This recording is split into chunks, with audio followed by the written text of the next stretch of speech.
বোলে ইয়াত কৰাপশ্যন হৈছে তেনেহ'লে CBI এনকুৱাৰীৰ কাৰণে তেওঁ ৰেডি আছে বুলি কৈছে। তেওঁ কৈছে যে মই 6 বছৰ আগতে বোলে CBI ইয়াত ৱেলকাম কৰিছোঁ বুলি কৈছে। গতিকে আমি কাৰ্বি আংলঙৰ ফালৰ ডিষ্ট্ৰিক্ট কংগ্ৰেছ কমিটিৰ ফালৰ পৰা ৰিকুৱেষ্ট কৰিছোঁ তেওঁক যে আপুনি সোনকালে CBI এনকুৱাৰী কৰক আৰু ইডিক মাতক,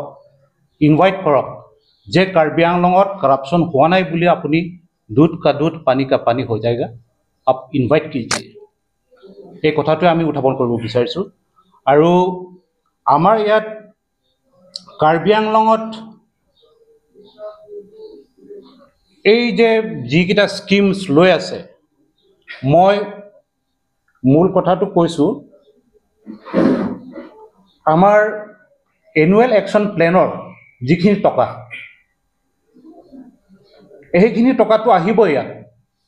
আৰু এইখিনি টকাটো ইয়াত নহাৰ কোনো প্ৰশ্ন নাই। গতিকে 2022-23 615 crore আৰু 2023-24 715 crore আৰু 2024-25 815 crore, more than 2145 crore। এইখিনি টকা যে কাৰ্বি আংলঙত আহিছে, এইখিনিতো টকা নহাৰ কোনো প্ৰশ্নই নাই। গতিকে আজি কাৰ্বি আংলঙৰ ৰাইজে না বিল পাইছে, না ৰাইজে কিবা টকা পাইছে, কণ্ট্ৰেক্টৰ্ছসকলে কান্দি আছে। এই গোটেইখিনি কথা ইয়াত যদি CBI এনকুৱাৰী আহে তেনেহ'লে গোটেইখিনি কথা ক্লিয়াৰ হৈ যাব। আপুনি নিজে ক'লে যে আমি CBI এনকুৱাৰীটো বিচাৰিছোঁ বুলি কৈছে, আৰু ইয়াত কেইদিনমান আগতে এই কথাবিলাকটো উত্থাপন হৈছে যে তেওঁৰ কোনোবা এজন ইণ্টেৰিয়ৰ ডিজাইনাৰে মাল্টি-মিলিয়নাৰ্ছ ইয়াত ফাৰ্ম হাউচ আছে আৰু তেওঁ ঘৰ আছে, আৰু বেলেগ বেলেগ ঠাইত যে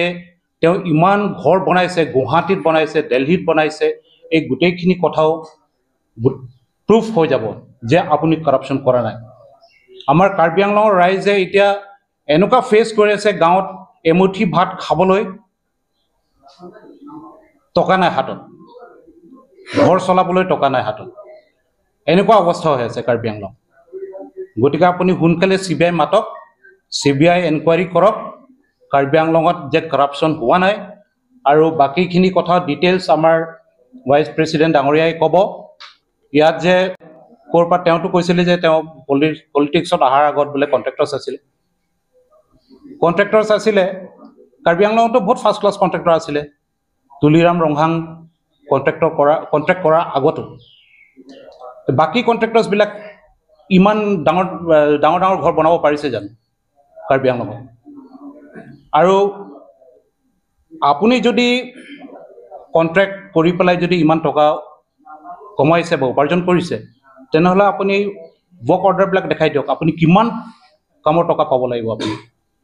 200 কোটি প্লাছ ঘৰ বনাবলৈ, আৰু বাকী মাটি যে কিমান আছে কাৰ্বি আংলঙত, তেওঁ কিমান যে মাটি দখল কৰি থৈ দিছে ৱেষ্ট কাৰ্বি আংলঙত। এফালে শুনিছোঁ কিবা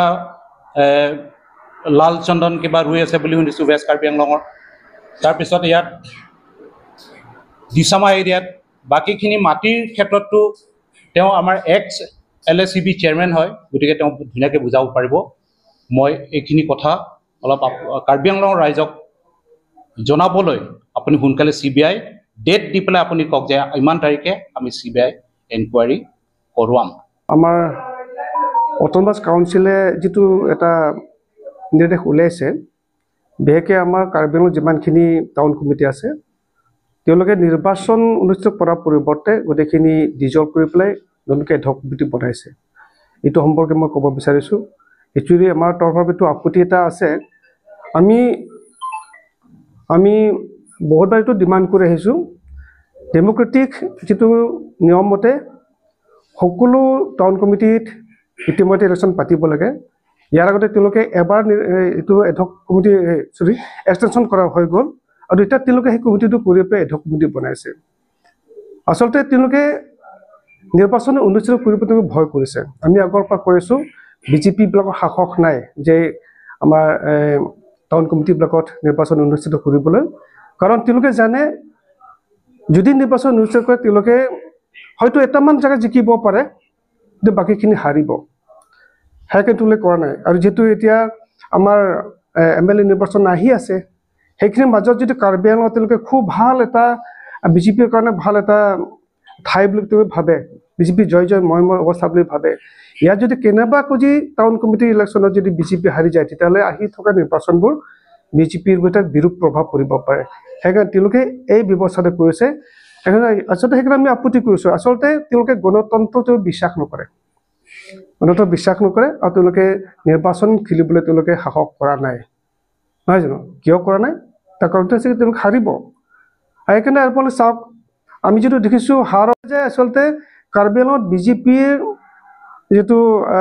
উপস্থিতি কিন্তু লাহে লাহে তেওঁলোকৰ কিবা স্থান লাহে লাহে নাইকিয়া হৈ গৈ আছে মানুহবিলাক চাপোৰ লাহে লাহে কমি আছে তেওঁলোকে ভাবিছে যে গোটেইখিনি যদি আমি কৰোঁ আমি হাৰি যাম হাৰি গ'লে আমাৰ দলৰ প্ৰতি বিৰোধ প্ৰভাৱ পৰিব সেইকাৰণে তেওঁলোকে অনুষ্ঠিত কৰিবলৈ তেওঁলোকে সাহস কৰা নাই আজি যিটো দেখে আপোনালোকে বোধহয় আমাৰ সতীৰ্থসকলে কৈছে কিন্তু মই যিটো ভাবোঁ এটা দুটা কথা মই যোগ দিব বিচাৰিছোঁ বস্তুটো আমি যিটো দেখিলোঁ টিভিত ওলোৱাৰ পিছত ইডিয়ে আমাৰ CMৰ ঘৰত যোৱাৰ পিছত আমি যিটো আপোনালোকৰ মুখত আহি পেলাই ক'লোঁ এই গোটেইখিনি কথা লৈ পেলাই আৰু বিশেষকৈ আমাৰ সতীৰ্থসকলে ইতিমধ্যে ক'লে যে বিজেপি বিলাকৰ দুৰ্নীতি CMৰ দুৰ্নীতিৰ কথা ক'লে নহয় জানো ইয়াৰ পিছত মই যিটো দেখিছোঁ তেওঁলোকৰ যিসকল স্পক পাৰ্চন আছে ইতিমধ্যে দুবাৰমান তেওঁলোকে স্পষ্টীকৰণ দিছে কিন্তু কি স্পষ্টীকৰণ দিছে মইতো গমেই ধৰিব নোৱাৰিলোঁ তেওঁলোকে চেলেব্ৰেট কোবাই আছে নহয় জানো তেওঁলোকে চেলেব্ৰেট কোবাই আছে কিন্তু য'ত তেওঁলোকে স্পষ্টীকৰণ দিব লাগে তাত দিব পৰা নাই বোলে তেওঁলোকে ক'ব লাগে যে আমাৰ CMে 200 কোটি ঘৰ বনোৱা নাই নহয় জানো CMৰ ইয়াৰ পৰা 200 কোটি ঘৰ নহয় CMৰ পৰা তেনেকৈ ফাৰ্ম হাউচ নাই CMৰ পৰা একদম সেই জয়নগৰত তেওঁলোকৰ কিবা 100 কোটি ঘৰ নাই এইবিলাকে ক'ব লাগিছিলে তাৰ পূৰ্বে কি ক'লে যাহা এটা কথা বোলে একদম এই আমাৰ CMৰ সময়তে কিবা সেই কিবা ডেভেলপমেণ্ট চলি আছে কিবা কৰি আছে নহয় জানো এই গোটেইখিনি কথা আচলতে চেলেব্ৰেট কোবাই আছে আচলতে তেওঁলোকে ইয়াৰ পৰা প্ৰমাণিত হয় যে তেওঁলোকে